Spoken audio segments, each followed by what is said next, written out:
Good afternoon, Mark. Welcome to the Public Square. How are you? I'm fine, yes, and the name's Martin, sorry. Martin, I'm sorry. Good afternoon, Martin. Yeah. And Martin, what do you do here in Belfast? I run a small arts organisation based in the university area, and we, with various studios for various artists, and I would make sculptures and do installations and performance art a little. Okay. Okay. Yes, performance art. And do you consider yourself an artist? Yes, well, I think everybody is an artist at heart. We all have something to say, and we all have opportunities, and maybe some people don't take them, but we all have opportunities in our life to be creative. That can be bringing up a child in a creative fashion, that can be dressing in a creative fashion, that can be so many things. I think we can all be creative, yes. Yes. Interesting. I have a question about what I believe to be political use of psychiatry. Have you heard about this?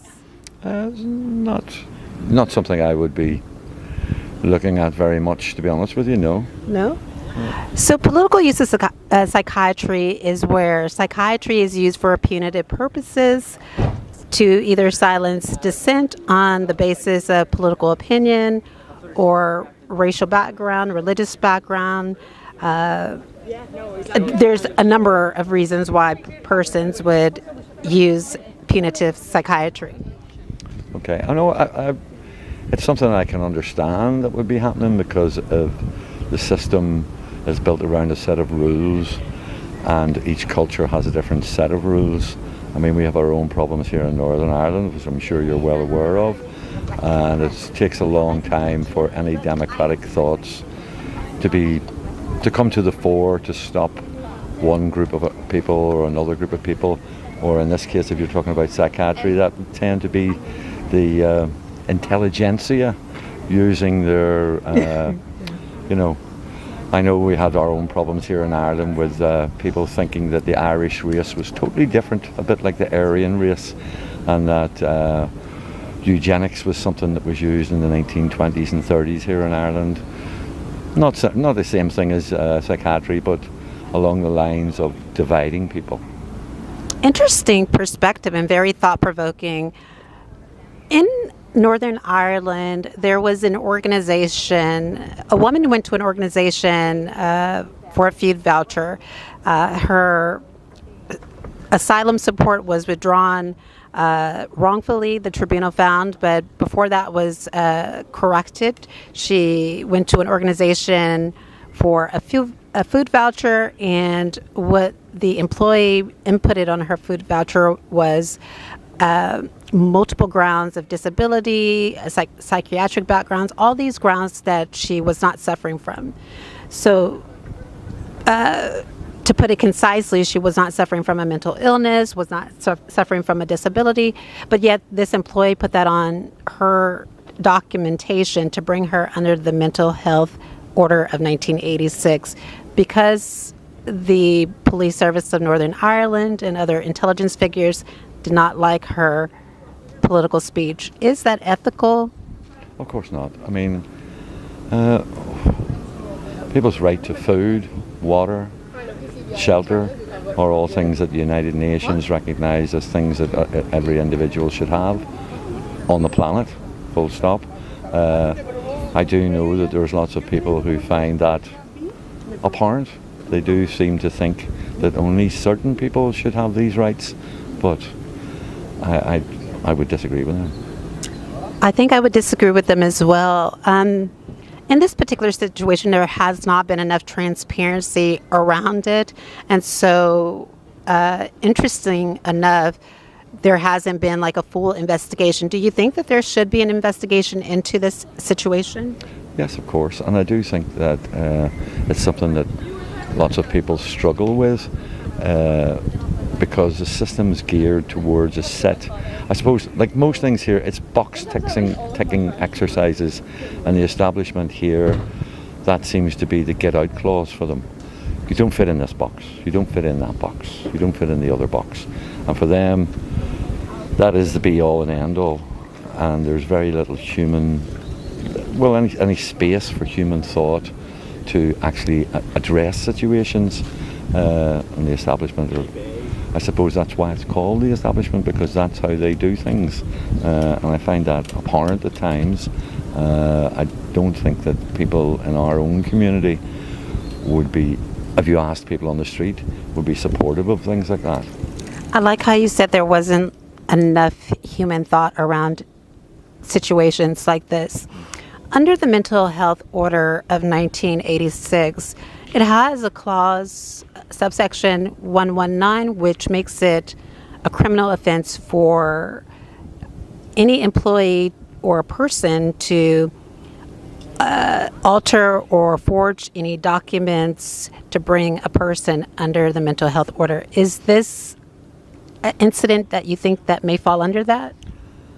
Well, I don't know the particular case, but I find these things very subjective. I'm not a psychiatrist, but I do think that it's something that we are only beginning to learn, how people suffer mentally from many small things in their lives, from their very, very early upbringing. I mean, working with children, young children, years ago, they say 0 to 4 is one of the most important areas of a child's development.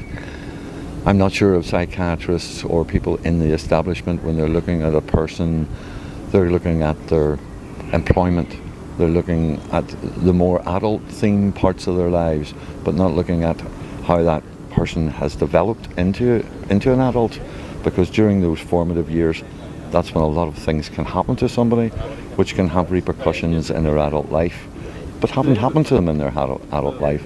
So it's difficult to generalise, but I do think that the system is not geared towards a more in-depth look at a human being.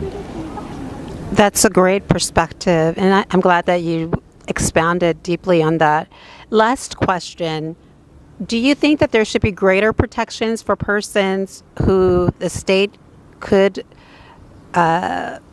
abuse legislation like this? Do you think that there should be greater protections for persons who maybe find themselves vulnerable or victims to the oppressive reach of the state?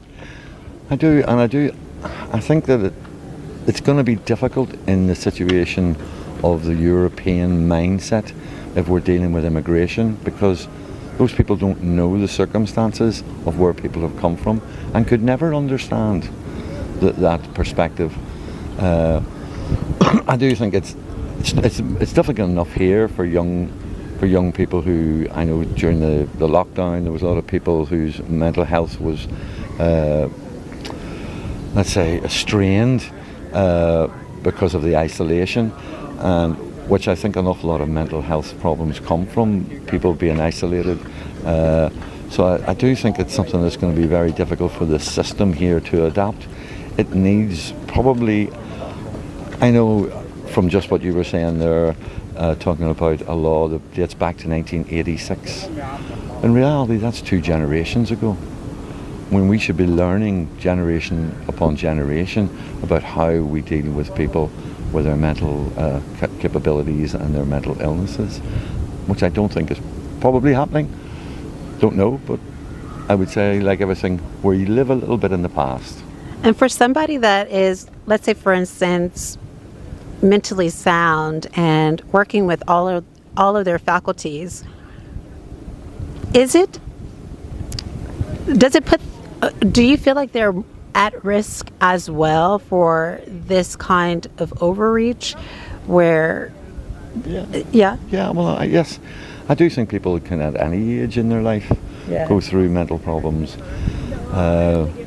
As a 65-year-old man, I have watched so many young couples breaking up, people of sound mind and health, and then the relationship breaks down, and then those people's lives break down, whether they become involved with drugs or drink or just different things, that psychotic substances, just to try and escape the pain of maybe a relationship breakdown.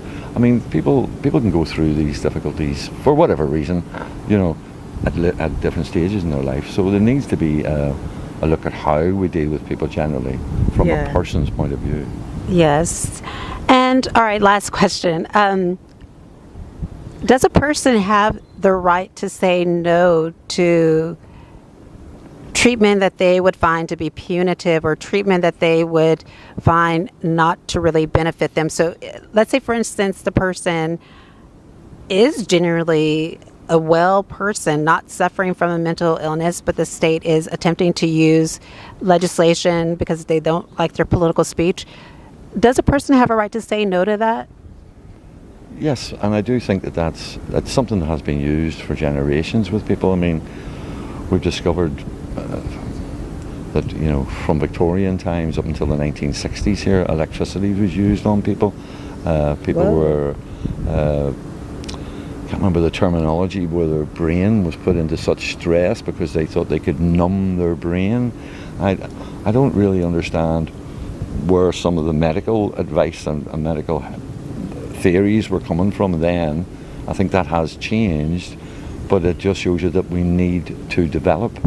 I find that establishment figures or establishment organisations will play the role for the system that is governing them. So if that group of people don't want a different political ideology to be espoused in their country or in their area, they will use nearly anything to change people's minds, and obviously that can't be a good thing. People need to be diverse. We need diversity. We don't need... Well, thank you so much, Martin. Thank you so much for your time. Okay. And thank you for joining the Public Square. Okay, thank you.